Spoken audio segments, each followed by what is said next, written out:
Je voulais rendre accessible aux étudiants du premier cycle des experts, qui n'étaient pas accessibles aux gens du premier cycle. Je voulais pérenniser mon enseignement. Puis j'avais un autre souci, c'était démocratiser l'enseignement.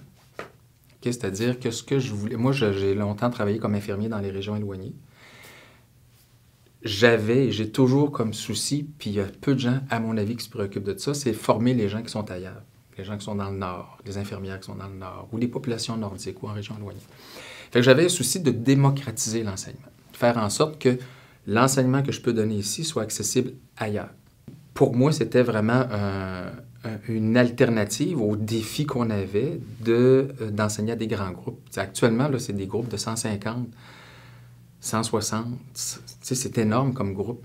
En sciences infirmières, autrefois, ils enseignaient à des groupes de 25, 30, 35. On change la dynamique en Titi. On n'est pas dans le même mode pantoute. Puis si tu gardes une vision très traditionnelle de l'enseignement, tu n'y arriveras pas. Nos programmes de formation continue, où notre clientèle était des pharmaciens, là, on avait des pharmaciens partout dans la province, des gens qui avaient des horaires chargés, qui pouvaient difficilement se déplacer. Et on se rendait compte que nos formations en salle étaient de moins en moins populaires. Alors, on a décidé de se tourner vers la formation à distance, puis de migrer certains de nos cours qui se donnaient en classe à distance. Alors, c'est vraiment ce besoin-là qui nous a amené à développer mon premier cours à distance, là. À la base, GC1000, c'est un cours qui porte sur le design, mais aussi sur le travail en équipe, sur l'apprentissage du travail en équipe. Et quand dans la formule distance du cours, on ne va pas parler de travail en équipe en présentiel, on va vraiment mettre l'accent sur le travail en équipe virtuelle.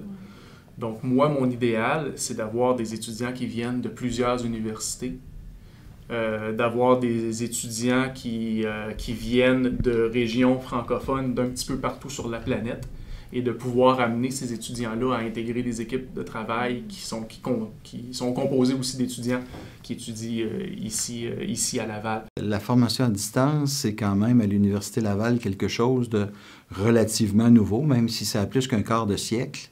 Il reste que pour la majorité des enseignants universitaires à Québec, c'est probablement une réalité qui n'était pas inclue dans le périmètre de leurs préoccupations. Alors que maintenant, les réalités, je dirais, politiques, sociologiques, économiques du temps présent et même environnementales nous font voir que c'est quelque chose qui peut être très, très utile, qui peut être très pertinent, puis qui peut vraiment donner beaucoup de souplesse aussi, même dans une carrière d'enseignant universitaire. Je crois que toutes les formes d'enseignement, que ce soit des enseignements plus techniques ou des enseignements plus intellectuels ou plus spéculatifs, peuvent très bien être servis dans le cours à distance. Alors, pour moi, il n'y a aucun doute là-dessus.